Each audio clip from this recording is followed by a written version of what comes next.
$90,000 pesos. That's around $2,000 per month. He bought a brand new car, and then he has around 7,000 downlines. That was 5 years ago. Sorry, 3 years ago.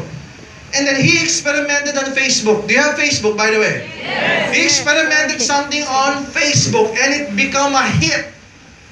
Okay? He cascaded that training module into his downlines. In as short as 3 years' time, his group from 7,000 grew to 800,000. Wow. Ryan right now is making something like $25,000 per month. Wow. Actually, I'm not amazed with what Ryan is earning right now. I'm amazed with what he have done to his downlines. Listen to this. 2014, barely 2 years ago, 2014, he has thousands of leaders and distributors in Hong Kong. All of them are domestic helpers. 2014, the members of Unicorn Alliance, they were able to make 100 domestic helpers retire for good back home in the Philippines. Because all of those 100 domestic helpers are leaders. They're making a minimum of 100,000 pesos per month. A minimum, and these are long-time domestic helpers. They did something in Facebook that nobody ever did. Would you like to learn that? Yes. Would you like to learn that? Yes. I can hear you. Yes. I'm sending Ryan Tumada here. I'm sending him here so that all of you can learn about Facebook marketing. Now here's the trick. Last month, I have a meeting with Ryan. I told Ryan, with what you do, because me myself, I haven't even seen, I haven't even reviewed his techniques. All I know is just probably 20 to 30% of what he's doing. Because we call his group onliners. Okay, they don't go to the office. Okay, regularly, they go to the office something like 1 in the afternoon to 3 in the afternoon, buying so much products, and they want to go home right away because they want to be online. And they're the one delivering the products door to door. That's why when I pre-launch AIM World, their group is the happiest. Because they're onliners. Okay? I told Ryan, with what you do with Facebook, are you only capturing the interest of the Filipinos worldwide?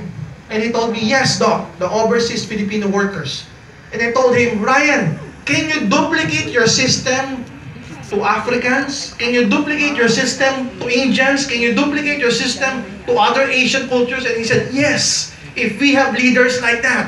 He's willing to show the modules, he's willing to teach us the system. If there are other foreigners or other nationalities willing to learn. And the good thing is that not only Filipinos are the ones who have Facebook, am I right? Yes. Even other nationalities, they have Facebook as well. So meaning this can be duplicated with any other nationality there is. Because they're doing it online. All of the things that we are doing, presentation, training, meeting after meeting, bonding, they're all doing it online.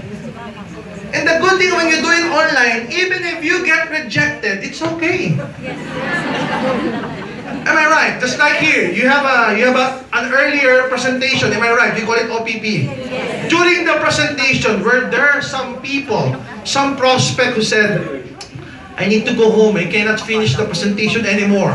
I need to be home by this time. I need to catch the ride. And they stood up and went out because they need to go home. Where there's some prospects like that. There will be prospects like that. Same goes with online. They're gonna add friends in their Facebook, and if they're interested with the business, they're gonna put them on a certain group chat, join, and at a certain time, they're gonna do the product presentation. How do they do their product presentation? Nobody's talking. Everybody's reading. All they need to do is just to copy paste the product. And everybody's reading. And somewhere along the way, you will see prospect A left the conversation. Prospect B left the conversation. And then if there's somebody would be asking, this one is interested, put him in the interested group chat. And they'll be having a question and they'll be answering it. This one is willing to join, put him in the group chat where people are joining. Even with training, they have strategies like that, and it's been working for the past 3, 4, 5 years. And they have perfected the system all over and all over again. And now they have duplicated the system for other nationalities already. So again, when Ryan comes here, okay, Filipino leaders, when Ryan comes here, don't miss that moment.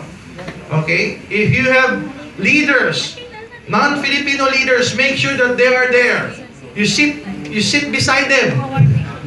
You sit beside them to explain, okay, how Ryan is doing it. Because it's so phenomenal.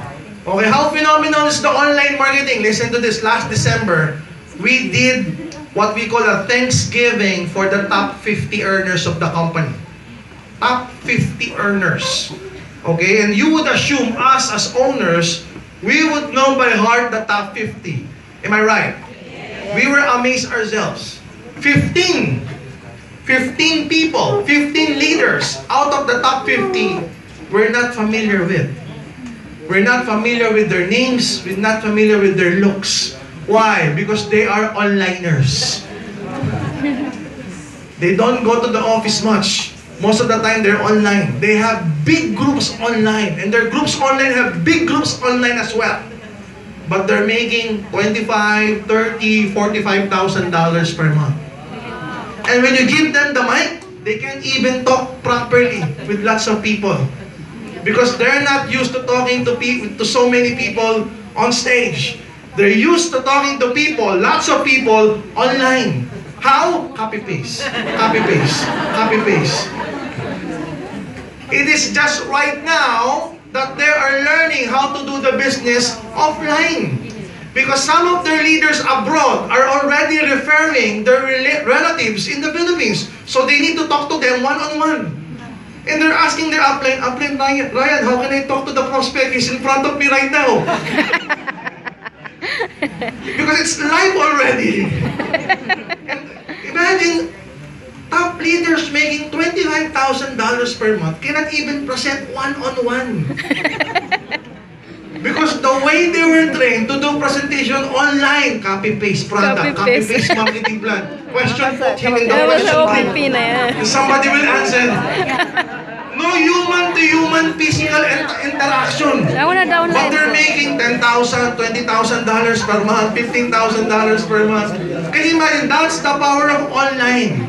And it can happen into any other nationality because there's internet around the world. Yes. There's Facebook around the world. Yes. So that's the potential. Would you like to learn that? Yes. Okay, I'll be announcing soon when will Ryan be here. Make sure that you are here. Okay, learn about it. Guys, we're giving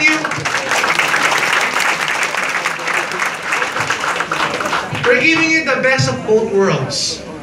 We're giving you the best of both worlds, offline and online.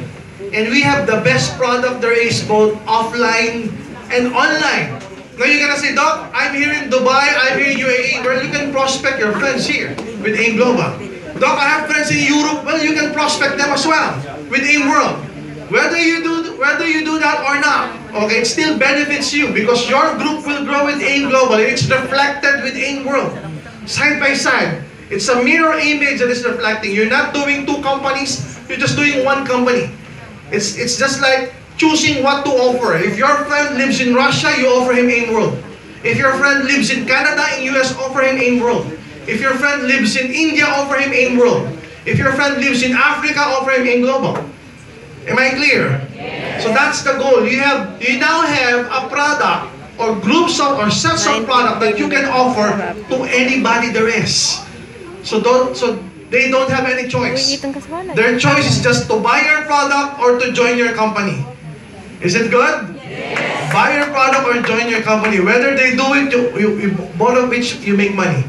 Okay, guys, our goal here in Dubai, we see within the next few months, this is our goal. Within the next few months, this seminar room will be filled with other nationalities. The only question is who will have the biggest group of other nationalities? Who will have the biggest group? Okay, for the non-Filipinos in the house,